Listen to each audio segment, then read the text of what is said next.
तब कथमृतं तप्तजीवनं कविभिरीरितं कल्मषापहं श्रवणमंगलम श्रीमदाततं भुवि गृह्णन्ति ये भूरिदा जनाः। শ্রী শ্রী রামকৃষ্ণ কথামৃত। দক্ষিণেশ্বর মন্দিরে ভক্ত সঙ্গে শ্রীরামকৃষ্ণ। দ্বিতীয় পরিচ্ছেদ। নরেন্দ্র আসিয়া প্রণাম করিয়া বসিলেন। শ্রীরামকৃষ্ণ নরেন্দ্রের সঙ্গে কথা কহিতেছেন। কথা কহিতে কহিতে মেঝেতে আসিয়া বসিলেন। মেঝেতে মাদুর পাতা। এতক্ষণে ঘর লোকে পরিপূর্ণ হইয়াছে। ভক্তেরাও আছেন, বাহিরের লোকও আসিয়াছেন।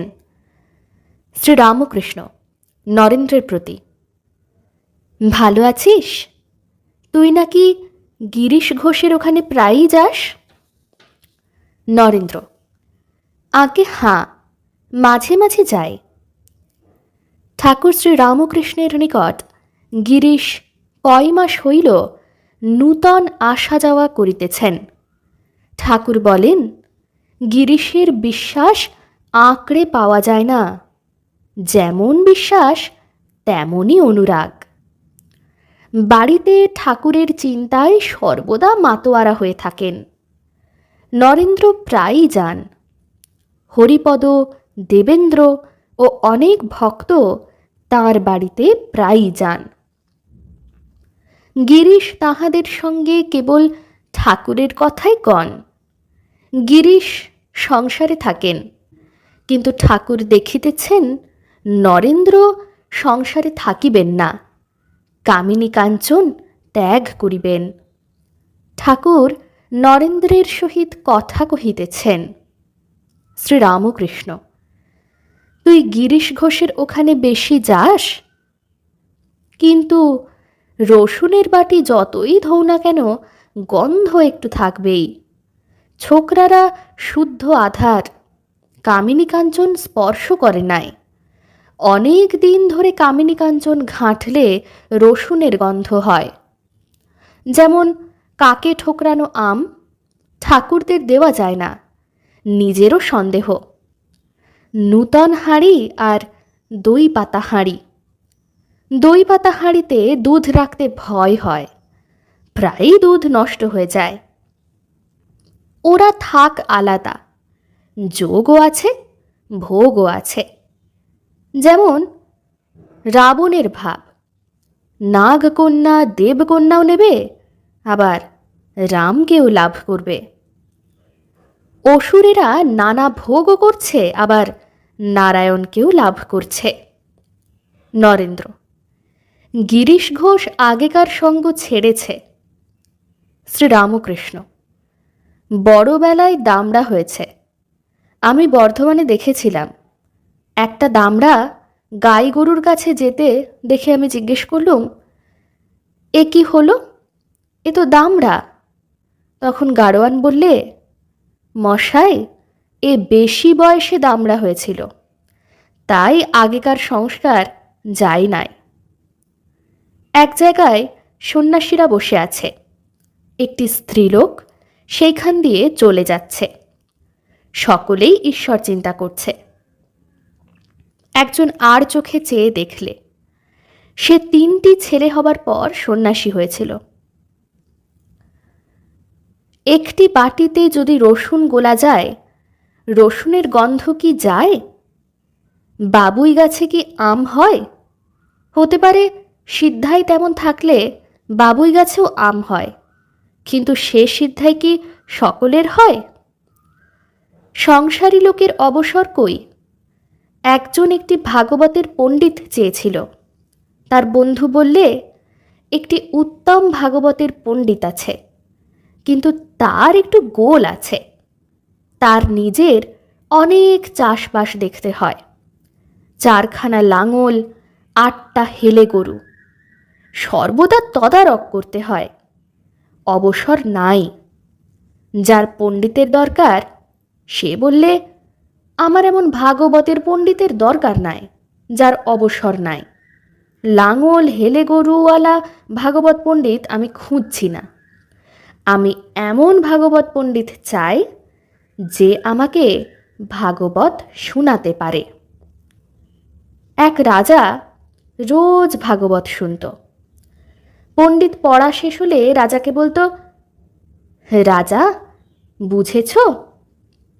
রাজাও রোজ বলে, আগে তুমি বোঝো। পণ্ডিত বাড়ি গিয়ে রোজ ভাবে, রাজা এমন কথা বলে কেন যে তুমি আগে বোঝো? লোকটা সাধন ভজন করত, ক্রমে চৈতন্য হলো। তখন দেখলে যে হরিপাদপদ্মই সার, আর সব মিথ্যা। সংসারে বিরক্ত হয়ে বেরিয়ে গেল। কেবল একজনকে পাঠালে রাজাকে বলতে যে, রাজা এইবারে বুঝেছি।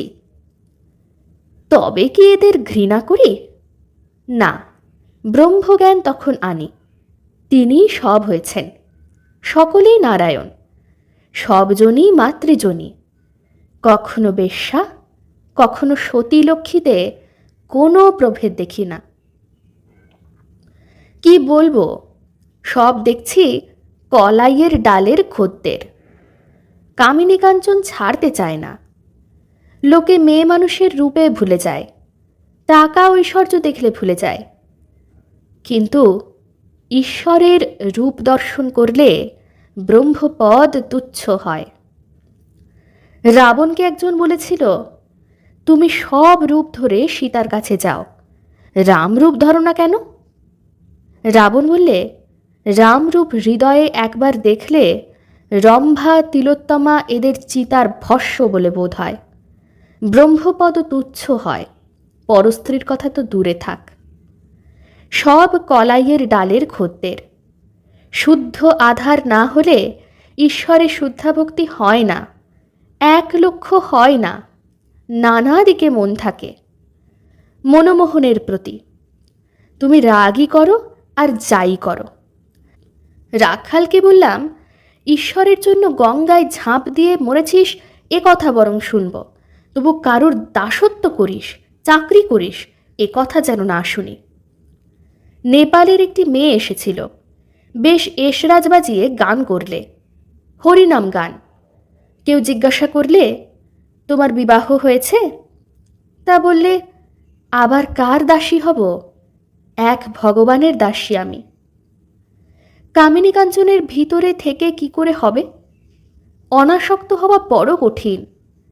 একদিকে মেঘের দাস, একদিকে টাকার দাস, আরেকদিকে মনিবের দাস।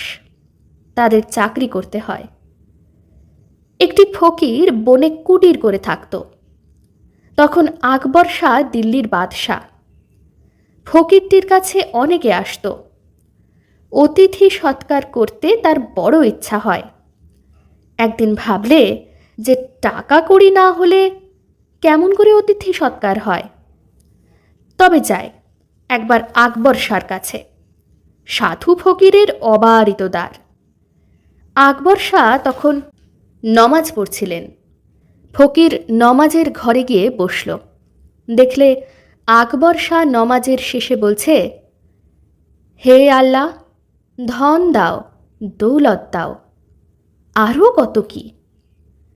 এই সময়ে ফকিরটি উঠে নমাজের ঘর থেকে চলে যাবার উদ্যোগ করতে লাগল। আকবর শাহ ইশারা করে বসতে বললেন। নমাজ শেষ হলে বাদশাহ জিজ্ঞাসা করলেন, আপনি এসে বসলেন আবার চলেও যাচ্ছেন? ফকির বললে, সে আর মহারাজের শুনে কাজ নাই, আমি চললুম। বাদশাহ অনেক জিদ করাতে ফকির বললে, আমার ওখানে অনেকে আসে, তাই কিছু টাকা প্রার্থনা করতে এসেছিলাম। আকবর বললে, তবে চলে যাচ্ছিলেন কেন? ফকির বললে, যখন দেখলুম তুমিও ধন দৌলতের ভিখারি, তখন মনে করলুম যে ভিখারির কাছে চেয়ে আর কি হবে, চাইতে হয়তো আল্লাহর কাছে চাইব। নরেন্দ্র। গিরিশ ঘোষ এখন কেবল এইসব চিন্তাই করে। শ্রীরামকৃষ্ণ। সে খুব ভালো, তবে অত গালাগাল মুখ খারাপ করে কেন? সে অবস্থা আমার নয়। বাজ পড়লে ঘরের মোটা জিনিস তত নড়ে না, কিন্তু সারসি ঘটঘট করে। আমার সে অবস্থা নয়। সত্যগুণের অবস্থায় হইচই সহ্য হয় না। হৃদে তাই চলে গেল। মা রাখলেন না। শেষাশেষি বড় বাড়িয়েছিল। আমায় গালাগালি দিত, হাঁক ডাক করত। গিরিশ ঘোষ যা বলে তোর সঙ্গে কি মিলল? নরেন্দ্র: আমি কিছু বলি নাই, তিনিই বলেন, তাঁর অবতার বলে বিশ্বাস। আমি আর কিছু বললাম না। শ্রীরামকৃষ্ণ: কিন্তু খুব বিশ্বাস, দেখেছিস? ভক্তেরা এক দৃষ্টে দেখিতেছেন। ঠাকুর নিজেই মাদুরের উপর বসিয়া আছেন। কাছে মাস্টার, সম্মুখে নরেন্দ্র, চতুর্দিকে ভক্তগণ। ঠাকুর একটু চুপ করিয়া নরেন্দ্রকে সস্নেহে দেখিতেছেন। কিয়ৎক্ষণ পরে নরেন্দ্রকে বলিলেন, বাবা, কামিনী কাঞ্চন ত্যাগ না হলে হবে না। বলিতে বলিতে ভাবপূর্ণ হইয়া উঠিলেন। সেই করুণামাখা সস্নেহ দৃষ্টি, তাহার সঙ্গে ভাবোন্মত্ত হইয়া গান ধরিলেন। কথা বলতে ডরাই, না বললেও ডরাই। মনে সন্দেহ হয়, পাছে তোমা ধনে হারাই হারাই।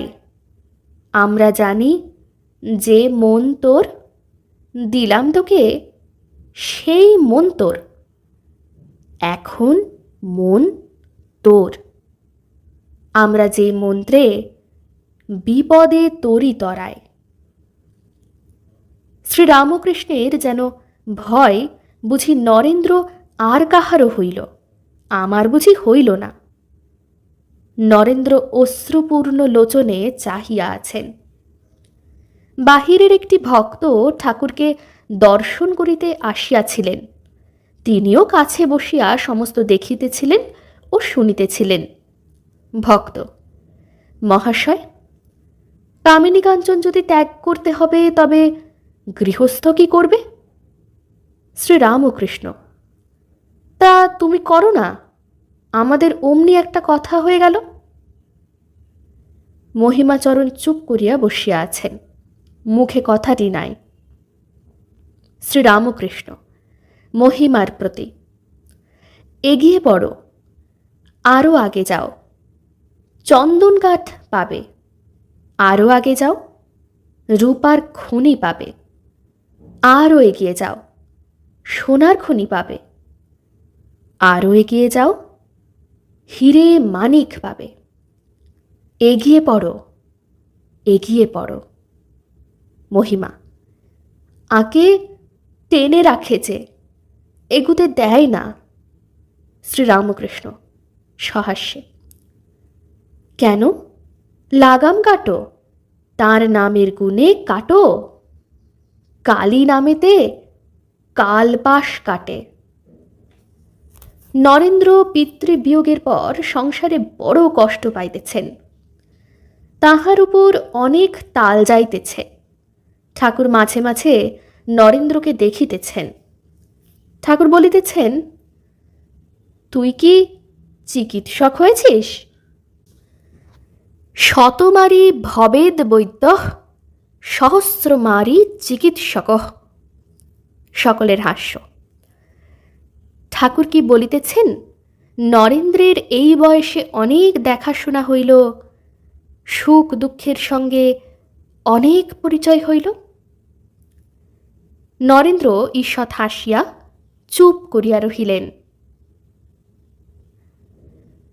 ওং নিরঞ্জনং নিত্যম অনন্তরূপম ভক্তানুকম্পাধৃতবিগ্রহং বৈ ঈশাবতারং পরমেশমেত্যং তং রামকৃষ্ণং শিরসা নমামঃ। শ্রীরামকৃষ্ণ अर्पणमस्तु।